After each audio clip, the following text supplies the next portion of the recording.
I just read the most disgusting, disturbing, and messed up book ever. Of course, you guys already read the title. I read No One Writes for Free by Judith Sunnett. And of course, we're doing this for our Horror Marathon 2024.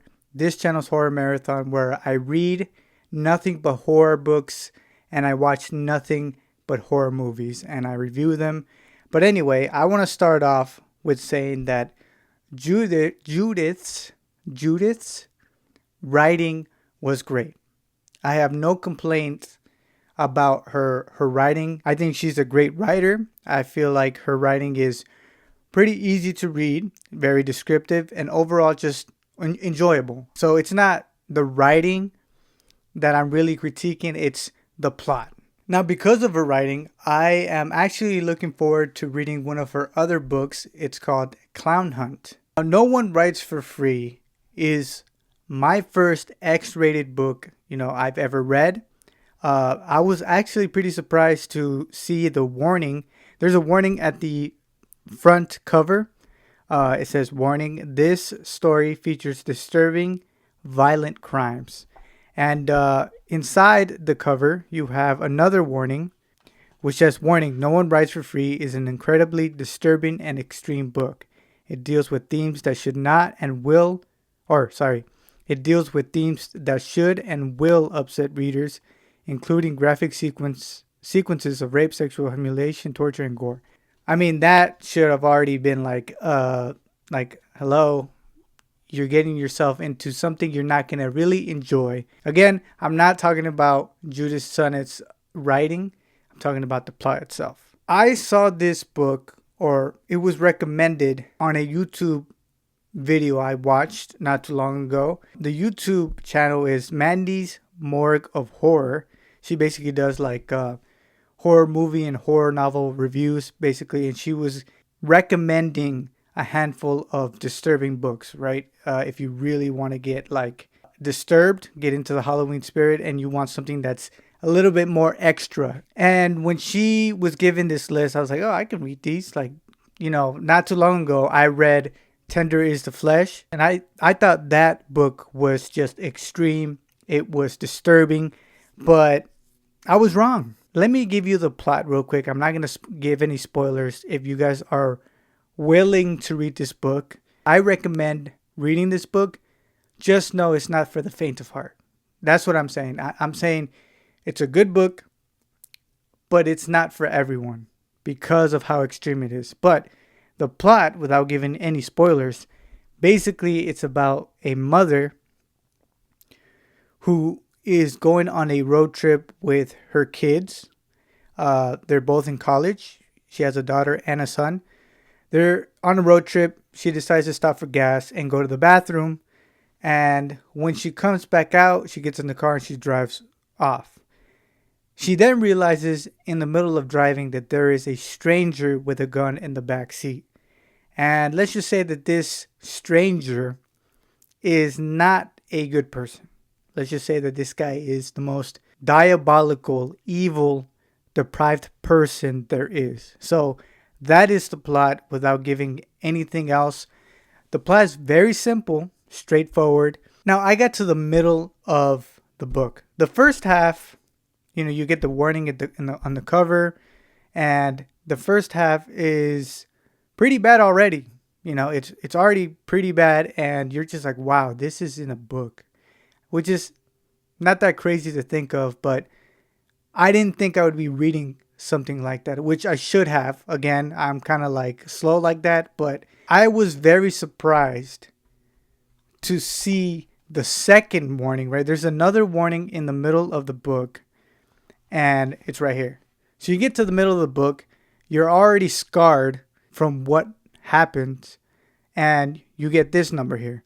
Warning, the following pages of No One Writes for Free are so graphic, disturbing, and depraved, we are legally obligated to give you time to put it down and decide whether or not you want to continue reading. If you read on, then you are consenting to witness the horrors ahead, which are, at times, unimaginable. You are also expected to read on at your own risk, knowing full and well that the producers of this book are not responsible for any side effects that you may or may not suffer. If you are at all squeamish, sensitive, or easily offended, we recommend you find a happier story. If you do continue reading and find yourself growing weak with shock, to stave off sickness, fainting, and even death, repeat to yourself, it's only a book, it's only a book, it's only a book.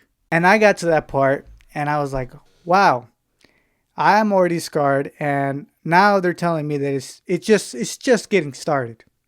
Oh, you thought it was bad? Oh, listen, it's just getting started. Now the funny thing, or I guess it is pretty funny. So I read books at work when I have nothing else. I have nothing. I'm not doing anything. I pick up my book and I start reading on my breaks and all this stuff. And I was reading this book, and at times I would have to like stop reading. And I just felt so weird reading this at work. I would like look around and be like, man, I wonder if anyone knows about this book, and I'm over here reading it like out in the open and stuff. I mean, the cover already, I mean, look at that. What other cover do you guys know of that kind of has this vibe to it, right? A killer, a dude with a knife, and it's bloody. It's just intense, right? So yeah, I was pretty much flabbergasted, to say the least. I was shocked.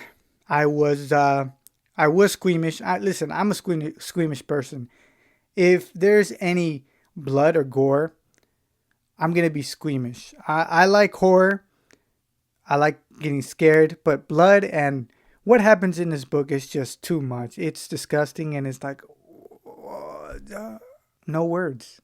But anyway, I am reading Clown Hunt by Judith Sunnet. For those who have read most of her books, or at least these two books here, can you please leave a comment and let me know if it's going to be the same extreme, or is it going to be even more extreme? I don't think there's anything more extreme than what happens in this book. Let's just put that out there. Is Clown Hunt a better story in terms of maybe not happier, but just a less extreme book than this one here? I would really appreciate if someone, left a comment just to give me a heads up, because I'm going to get it this Saturday. It's on Amazon. For those who haven't read any of her books, I found this on Amazon. So all her books are on Amazon. I haven't seen any in Barnes & Noble. I would be honestly shocked if Barnes & Noble's had this, to be honest, because I don't think Barnes & Noble's would have this book, or would they? Anyway, something that really surprised me about this book here is at the end of the book, she gives us her, I think it's called the afterword. Yeah, afterword. She basically talks about how she came up with this book. And she basically said that she was challenging herself to write this book. She wanted to write, edit, and release the book in 10 days. I mean, that is impressive. And I think she did do it. I thought that was very impressive. For someone, I'm trying to write a book, and I know how difficult writing a book is, believe me. And to do all of that in 10 days, that's very impressive. So again, great job, Judith Sunnet. Great writer. I'm really curious to read some of her other stuff, the less extreme stuff.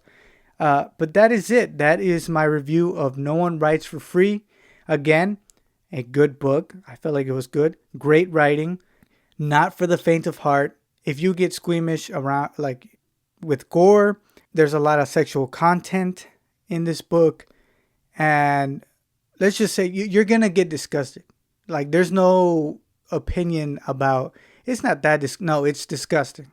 It is disgusting. But again, if you can get past that and you can read through that, I think it's a good book. I do recommend it. But that is it. Thank you guys so much for watching, and I'll see you guys next time I either finish reading a book or a movie.